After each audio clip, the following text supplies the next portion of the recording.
A man posing as a chef, John Lawlor, sits outside a restaurant when a swarm of police officers close in and slap cuffs on him. Moments later, Charlotte screeches up in her car and storms out, barking at the officers to get their hands off her agent. She rushes to John, demanding to know if he's hurt and where Santiago is. But when she looks past him, Santiago is being wheeled into an ambulance. You were supposed to observe and report, not crash and burn. When Charlotte demands to know what happened, John starts from the beginning. He and Santiago were finishing a tray of creme brulee when they noticed a group of street thugs hauling something suspicious into the back. Santiago started to record, but in the process, his DEA badge slipped out and clattered to the floor. The thugs spotted it instantly. Panicking, Santiago blurted out some nonsense about playing dress up as a cop for Halloween, but the thugs weren't buying it. One flashed a knife, slowly approaching Santiago. However, before they could even react, John snatched the blade and buried it in the thug's neck. He shoved the body aside, spun, and tore through the men with brutal surgical precision,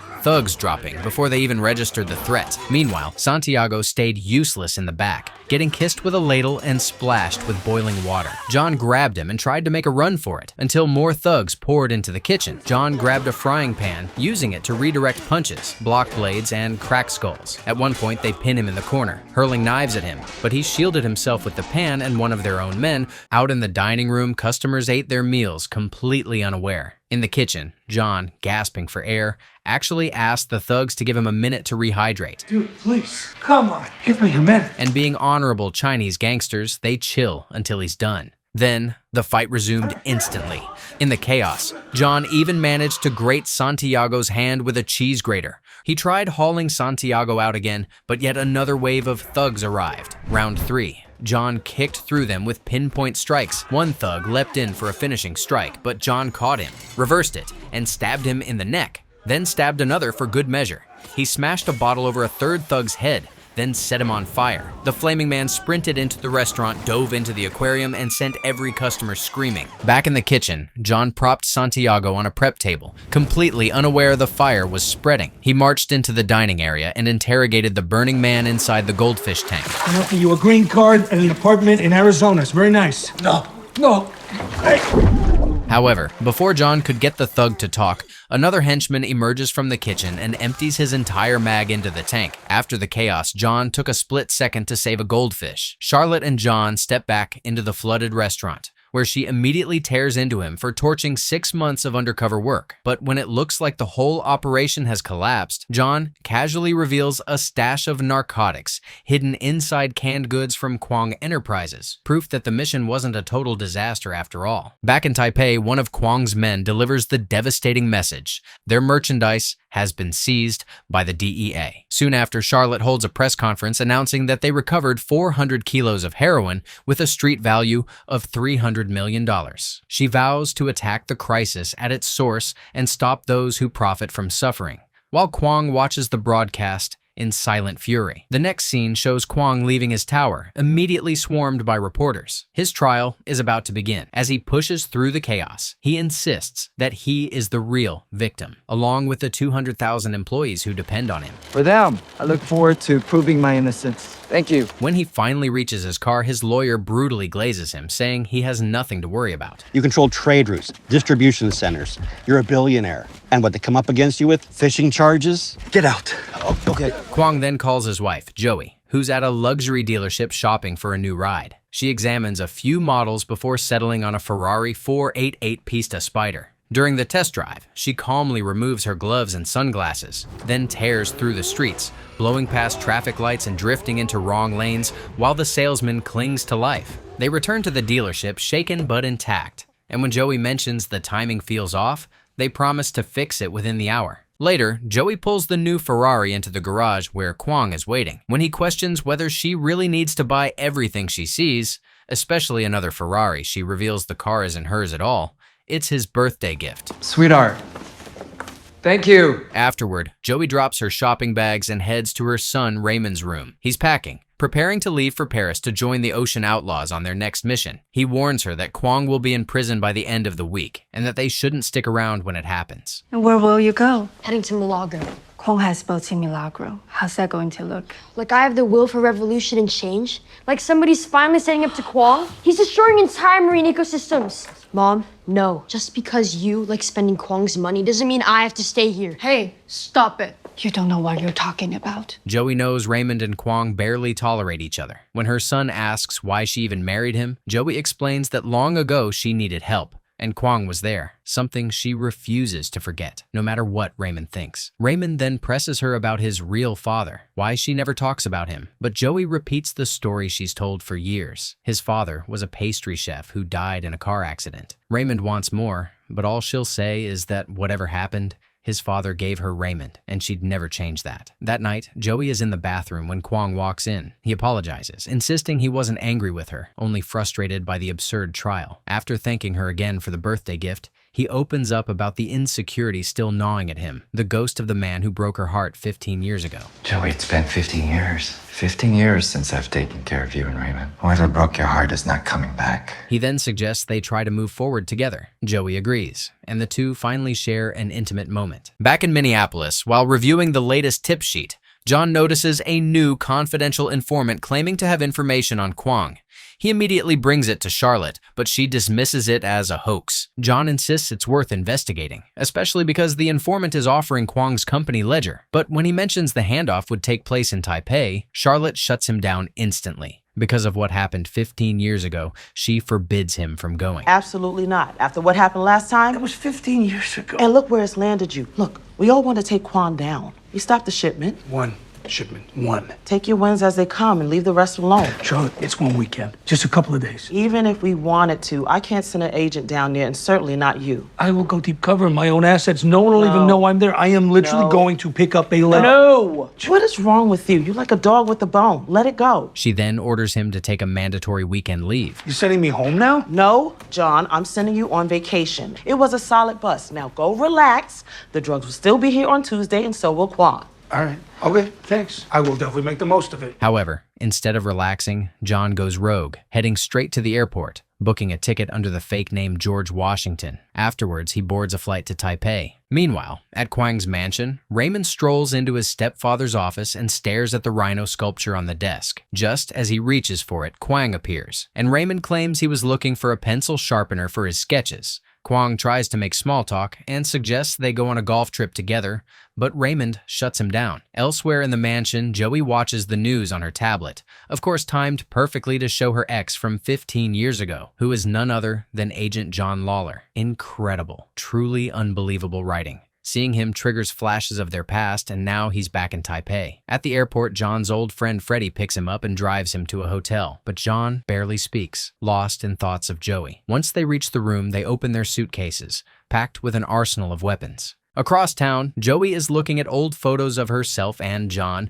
when Kwang suddenly walks in. She quickly hides the pictures, and he leads her to another room where his men are savagely beating Raymond. Joey tries to intervene, but she's held back by Kwang's men. When she asks what's happening, Kwang shows her surveillance footage of Raymond stealing his company ledger from the safe. Joey pleads with Raymond to return it, but he fires back, accusing Kwang of destroying the ocean. Because tuna boats are killing dolphins. You did this because of some dolphins? You're destroying our ecosystem. I had to do something. As Kwang's patience wears thin, Joey begs him to let her speak to Raymond alone. When she does, Raymond whispers that she needs to stall. An agent named John Lawlor emailed him about the ledger, and all he needs is 5 minutes. Determined to buy time, Joey walks up to Kwang and tells him to hit her, claiming it's the only way Raymond will break. Kwang refuses, so she lights a cigarette and starts humiliating him in front of his own men. The smoking smell is nothing compared to the smell of my husband. It makes me gag. No matter what he does or how much money he spends or how much he scrubs, the putrid stink never goes away.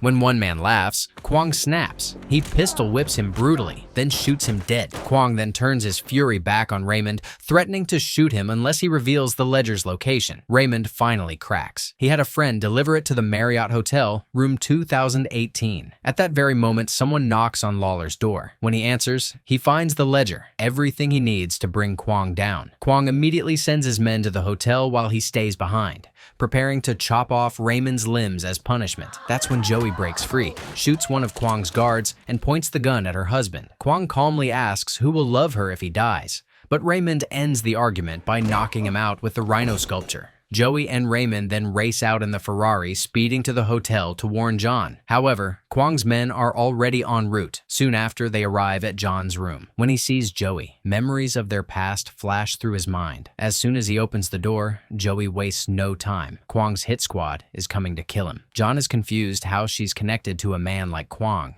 until she drops the bomb that she's also married to him. Before John can process anything, he spots Kwang's men approaching. He yanks Joey and Raymond into the room and locks the door just as bullets start ripping through it. Freddy immediately starts to negotiate, waving a pink flag and claiming they have the wrong room, but they shoot him dead instantly. The hit squad breaches the room only to be met by Freddy's buddy, who takes out several of them with clean surgical shots before getting executed by the squad leader. After the shootout, the squad leader goes for the ledger.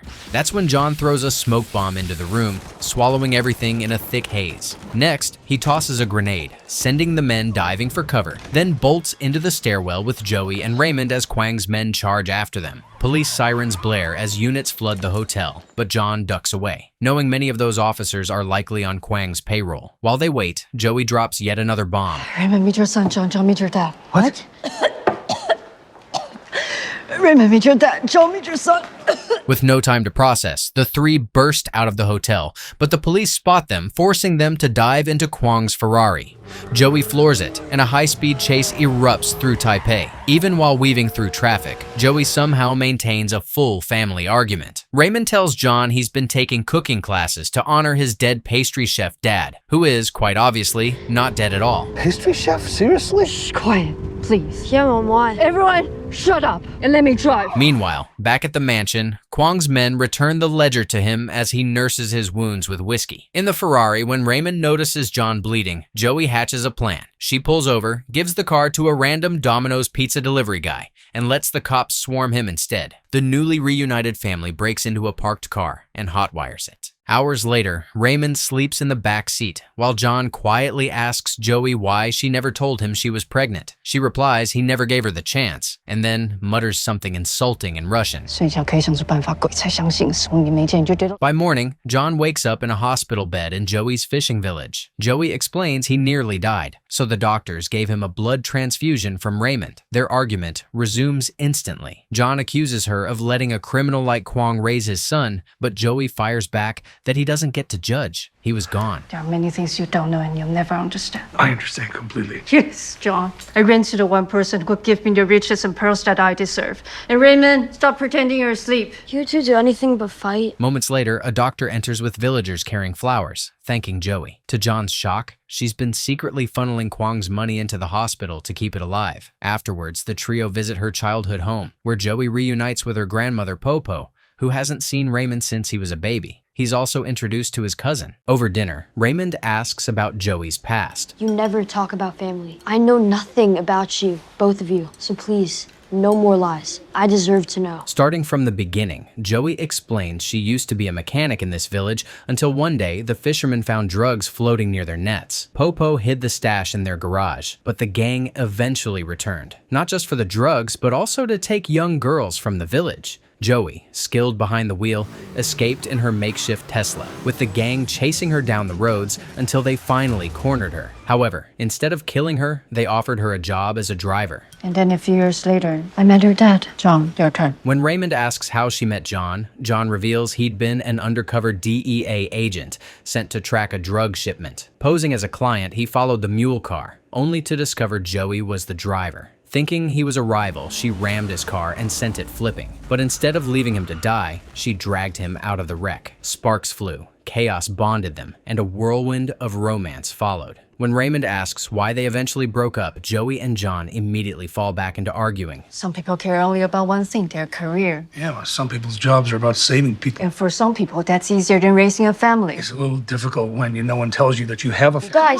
Guys, I think I've heard enough. It's been a long day. The next morning, John tries bonding with Raymond in the kitchen while they peel beans. He praises Raymond for being brave for stealing the ledger, but Raymond shrugs, saying he only did it to stop Kwang from killing the dolphins. When John mentions he also saved a goldfish recently, Raymond explains that dolphins aren't fish but mammals, just like the two of them. He then reveals he interned for Kwang last summer. That's when he learned the horrifying truth. Kwang's piece of dickhead dolphin killer. Hey, what's your language, kid? Okay, Dad. Sorry. I meant John. Cut me some slack, huh? It's not that I don't want to be dad. This is all new to me. Yeah, well, I'm not really an expert either. Moments later, a noise from the garage pulls John away. He finds Joey working on her old buggy. When he asks where she's been, she tells him she went out for spare parts. John reminds her they're supposed to be hiding, but Joey snaps back. He's the expert at disappearing, not her. John finally asks her to fill in the blanks he's been missing for 15 years. Just fill me in. What happened to you after I left? My past is mine, not yours. You know what? Don't tell me. Just, keep all your secrets to yourself. When John keeps pushing, Joey asks him if he remembers the last time they saw each other. That night, they both had something important to say, but Joey let John speak first. He revealed everything. He's an undercover DEA agent named John Lawlor, assigned to infiltrate Kwang's operation and identify everyone involved. Now the DEA wants him to bring Joey in. Joey is devastated, realizing he'd been using her. And John admits he was at first, but he fell deeply in love with her.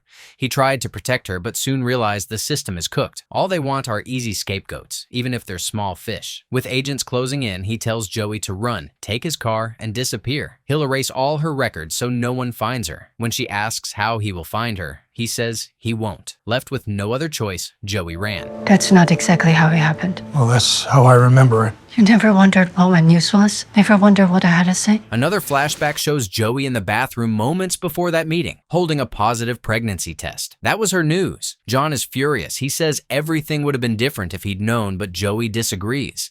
If she'd stayed, Raymond would have been born in prison. John hates that she turned to a man like Kwang afterwards, but Joey believes she did what she had to do to protect her son, and John doesn't get to judge her after vanishing. She sacrificed everything. John fires back, saying that he sacrificed the only thing that ever mattered, her. As he moves closer to her, Joey finally relents. If they're going to try again, if he wants to be part of this family, there can be no more secrets. And if it doesn't work, they stop immediately. They agree to take it slow, then fall into a deep, passionate kiss. Meanwhile, Kwang studies hotel security footage showing John escaping with Joey and Raymond. Suspicious, he searches Joey's things and finds the photo she was staring at earlier, finally realizing the man from her past is the same one who just helped her flee. In the village, John and Joey lie in bed when Raymond knocks. Joey panics and tells John to hide. Raymond enters, searching for John to apologize for being harsh yesterday, but Joey insists John is a tough guy. While they talk, John notices fake passports and stacks of cash.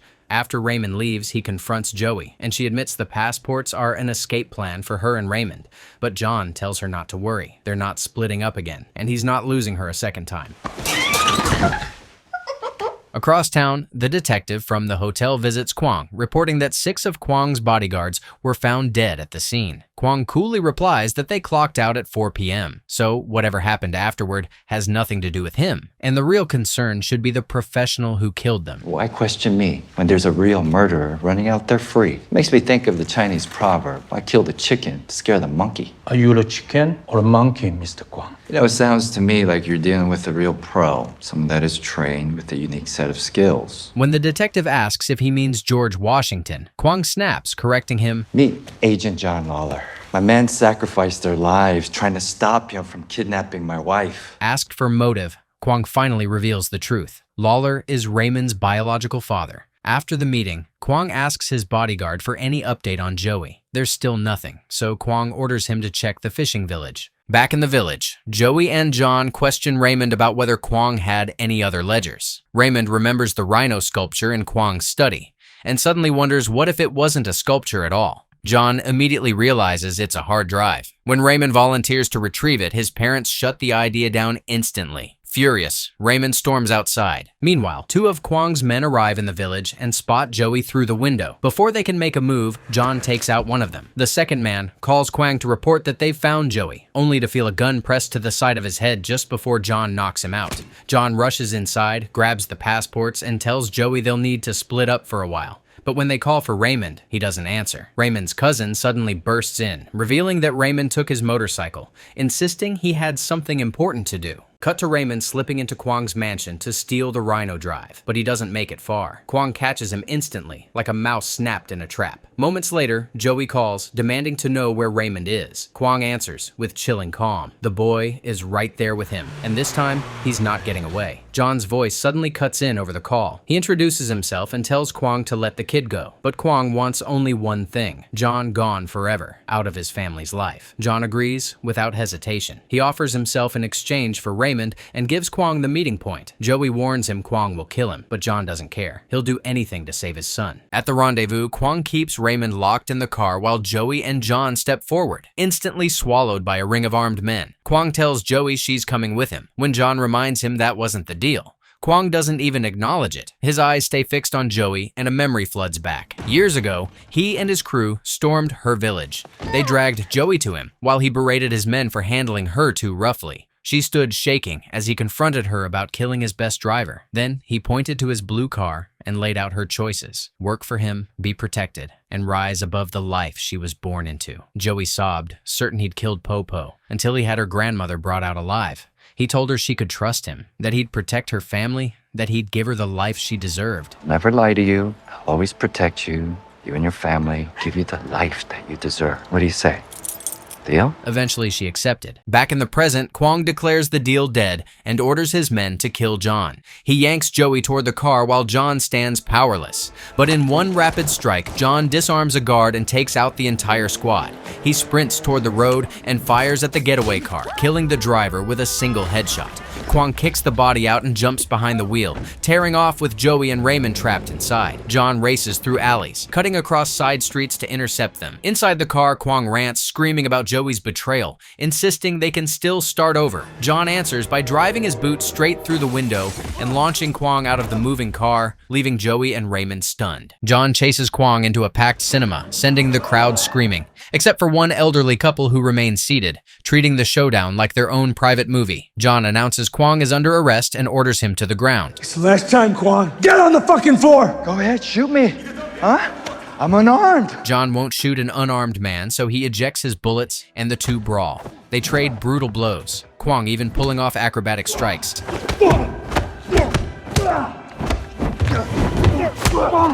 They're evenly matched until Kwang jabs John's throat and grabs his empty gun while John reaches for the fallen bullets. He recovers first, beats him down. Bruised and trembling, Kwang admits he was right. John's fighting for Joey. Then he tells John he can't kill him, insisting Joey still needs him. John answers coldly that Joey needs no one, then knocks Kwang out. Kwang is arrested instantly, and word of his downfall ripples across the city while John sits cuffed in the station. A detective arrives moments later, uncuffs him, and says he's been bailed out. But someone wants to speak to him first. It's Charlotte. John thanks her for bailing him out, but she shuts that down immediately. The bail was $1 million, far beyond the agency's budget. Then she tears into him for going rogue, disobeying orders, and failing to retrieve the ledger. That's when John reveals the real trophy, the Rhino hard drive, Kwang's entire operation in one place. Everything needed to erase Kwang's empire. Charlotte tells him she'll handle it from here. Then she gives him the only advice that matters: disappear for real, this time with his family. Outside the station, John finds Joey and Raymond waiting. They're the ones who bailed him out using Kwang's money. John smiles and suggests a real family vacation. No, you still have school. Come on, a couple days is gonna hurt. I mean, what do they learn at this age anyway? Plus, I already aced my last math test. No, There you go. nope. Come on, this kid has been through a lot. Sometime later, the reunited trio settle into quiet days in Paris, finally tasting the peace they fought for. Over breakfast, Joey drops a bombshell. She's pregnant. John freezes, blindsided, trying to piece together how everything happened so fast. He asks if the baby is his. Joey only smiles and asks if it even matters. John breathes out, soft but certain. It doesn't. And for the first time, this family finally gets a second chance.